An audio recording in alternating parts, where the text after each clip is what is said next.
Inmates build computers with smuggled parts and hide them in the ceiling. A handful of inmates at a medium-security correctional facility took full advantage of a prison work program, using time for monotonous labor to build a secret computer lab in a prison story for the ages gone public this week. In 2015, the unsupervised inmates in Marion, Ohio, were tasked with disassembling old PCs as part of a computer waste recycling program. But while the rest of the prison's 2-bit cons were crafting shibs and shanks, their 32-bit peers were connecting cables to surf the web. Using a contractor's stolen credentials, they used their internet access to search for drug recipes, how to commit tax fraud, how to build explosives, and of course, porn. One of them even managed to call and text his mom. They hid the computers in the ceiling and kept them operational for 4 months, until the correctional facility was made aware of irregular levels of internet activity. What's amazing is not only did the inmates build the computers, but they were able to transport the parts within the prison walls, even through monitored security checkpoints. The 5 prisoners involved have since been transferred to other institutions, where guards will probably be keeping a much closer eye on them. Say no to safe spaces on YouTube. Support TomoNews at patreon.com/TomoNews. You can take the criminals off the streets, but you can't always take the crime out of the criminals.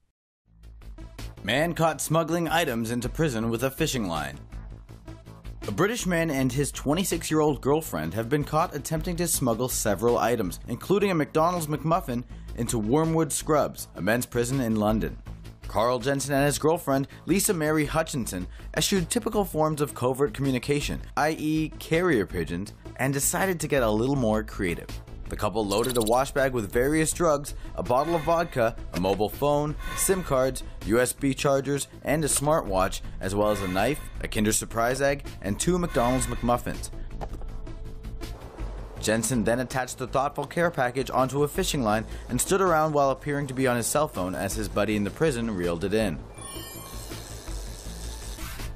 The transaction quickly came to the attention of the guards, who were quick to locate the items in a prison cell and foil any devious plans, as well as perhaps one man's enjoyment of his McMuffin meal.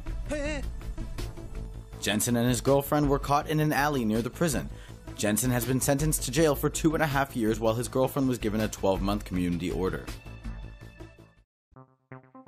Pigeon caught smuggling phone into prison. A bird-brained smuggling mission was foiled, thanks to 2 eagle-eyed guards at a Colombian prison. The maximum security Combita prison is home to a slew of criminals, some of whom sneak in goods using high-tech methods, like messenger pigeons. But when one tried to get into the prison on Tuesday with fresh deliveries, it was intercepted by a pair of prison guards. In a video, the guards can be seen snipping a tiny harness strapped to the pigeon's back before setting the bird free. One of them then pulls up the goods the pigeon was transporting, a small mobile phone and USB stick, inside a plastic baggie. Prison officials don't know which jailbird the actual bird was heading for, but they are now investigating.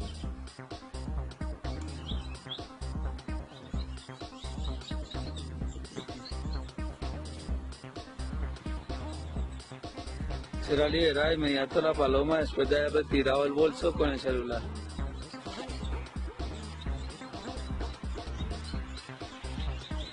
Compañero, muestra el celular que le incautó a la paloma.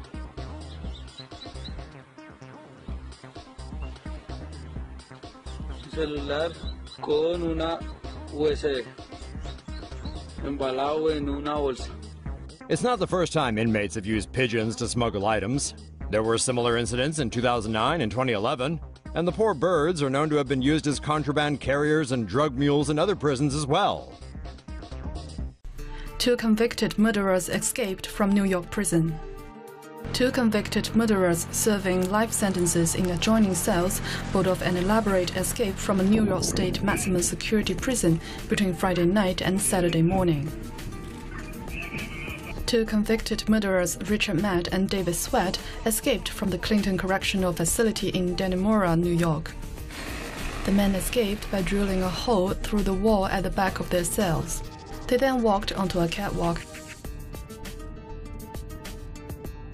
and drilled through a pipe. before exiting through a manhole on a nearby street. The men left clothing in their beds to make it appear they were asleep. They were discovered missing during a 5:30 a.m. bed check. One of the escaped prisoners, David Sweat, is serving a life sentence without the possibility of parole for murder of a sheriff's deputy. Say no to safe spaces on YouTube. Support TomoNews at patreon.com/TomoNews. Escaped prisoners used tools smuggled in via packaged hamburger meat. New details have emerged about Richard Matt and David Sweat's escape from Clinton Correctional Facility in New York almost 3 weeks ago, including how the tools that they used in their escape were smuggled into the jail. Prison tailor Joyce Mitchell used baked goods to earn favors for escaped prisoners Richard Matt and David Sweat, including allowing them to live in cells next to each other. Mitchell reportedly hid hacksaw blades in frozen hamburger meat and asked another prison guard, Gene Palmer, to carry the meat into Clinton. Palmer didn't pass the meat through the prison's metal detectors and gave the frozen meat to Matt. At the weekend, the escapees were tracked to a remote cabin that belongs to correction officers, situated about 15 miles away from Clinton Correctional Facility. State police found prison-issue underwear, bloody socks, fingerprints, an open peanut butter jar and a jug of water with the prisoner's DNA on them inside the cabin, and believe a shotgun may be missing. Mitchell has been charged with helping the escaped prisoners and is currently jailed in Troy, New York, while Palmer has been placed on administrative leave.